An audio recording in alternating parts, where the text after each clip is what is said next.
Wow, that episode was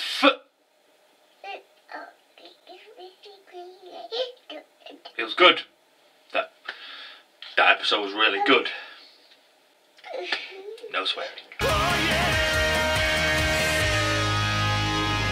Hey guys, xthedarkone here with little lowercase x, my son Jacob, joining us on a little guest appearance today. And here we are to a new episode of the Brain Train, where we talk about the weekly episodic show, Yu-Gi-Oh! VRains, and review it. And Jacob's trying to figure out where the camera is. Look, the camera's here, mate. There you go. So let's talk about turn 26. 3 draws of fate, I think it's called. 3 draws that lead to fate. Or victory, I think. So we get a little recap. The episode starts.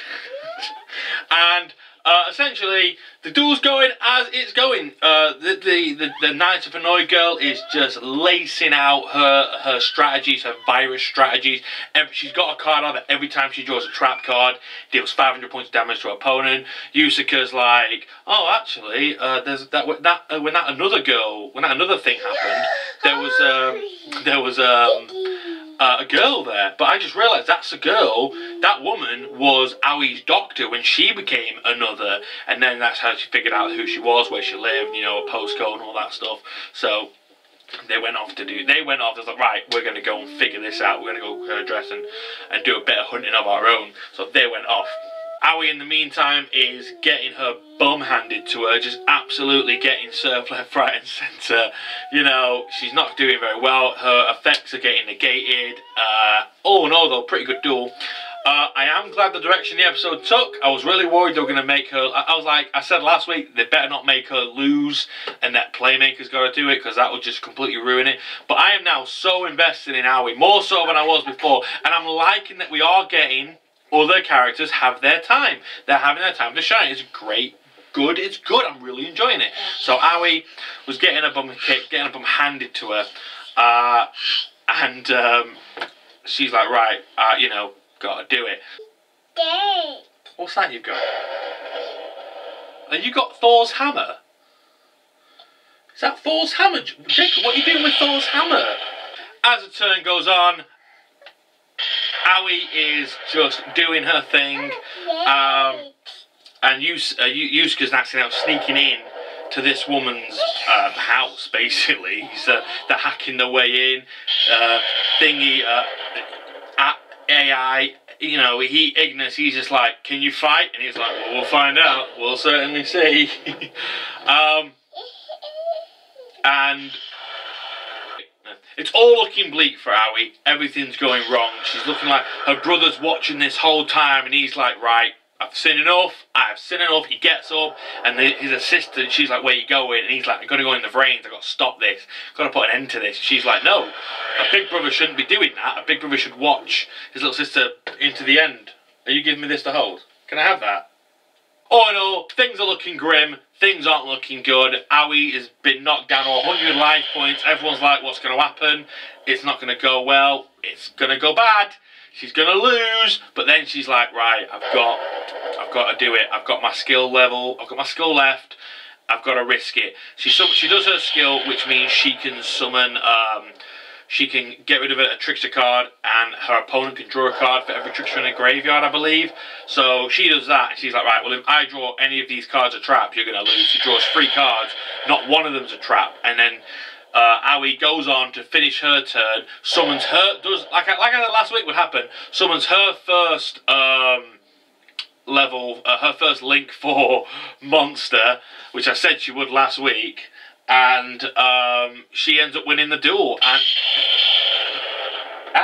she ends up hitting her Link 4, summoning it, it does its thing, and she ends up winning the duel, which is fantastic. She wins the duel. Yusuke breaks into the woman's house, and she's like, right, there she is, I found her. And the woman's like, oh, she won. Her will to fight made this miracle, created this miracle, and it kind of changed her. After the duel, the two are stood there, and she's like, oh, I guess Blue Angel's back now, is she? And she's like, no, I just came back to get revenge on you.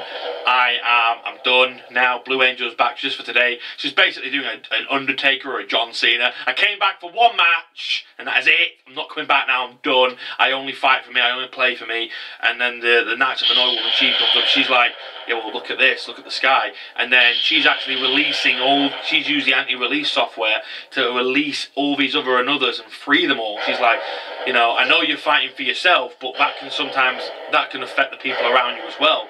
You know, just think about that. Your actions do affect the people around you. It's not just fighting for yourself. You are in turn fighting for other people. I think she was kind of wanting her to continue on as Blue Angel. She then disappears and she logs out, and Yusuke's like, right, when she comes back, we're going to ask her questions. She doesn't end up. She leaves the VRains, but she doesn't log out. Turns out the last thing she sees is Revolver closing her eyes, and she becomes another, I guess. So she's trapped in the VRains. She's she's trapped, and we never get to know what happened there. We then cut to Aoi and Zaizen eating like a dinner, and you know, she's really worried about what Zaizen gonna think. She's like, listen, Zaizen, and Zaizen went, Blue Angel saved a lot of people today.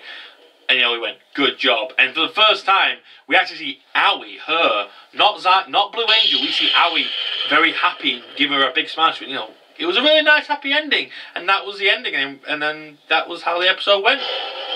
I really liked this episode. It was nice. I'm liking that we're getting a bit of focus on the other characters. I was worried this would not be the case. I was worried that the Playmaker would be the, you know, it be all and end all, but it wasn't. We're actually getting some focus on other characters. And, you know, I'm glad to see that. I am curious about this other female character. I don't think we're quite done with her yet. She seems a bit too important to just be this. So I think she's going to come back. I have a theory. I mentioned this in the Discord. By the way, I have a Discord. It's in the link below. You should all come and join. You can chat to me and other Dark One fans about other stuff, all kinds of stuff. But I have a theory. Okay. We got the two. I'm going to put up a picture of those two now. The woman and the dude, right? Okay. Look at them now. Okay. Got their little, you know, with their friend there. Now I'm going to stick in Yusuke right in the middle there. That's all I'm going to say. That's all I'm going to say. You've got those two, and we've got Yusuke right there in the middle. I'm not saying that they're the mum and dad. I mean, she's about 30, so that I don't think that that's a mum and dad. Might be a big sister, might be a relative of some kind. All I'm saying is Yusuke and those two, I think, are the only two characters I've seen so far.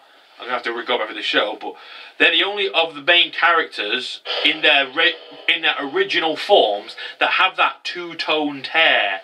You know, Yusuke's got blue and pink hair, and you know, this guy's got blue hair with two variant styles and the little jaggediness. The girl's got red and, you know, the jaggediness as well, and two variant and two shades as well. Okay, thank you. Oh God! So I'm curious. I think these two are related.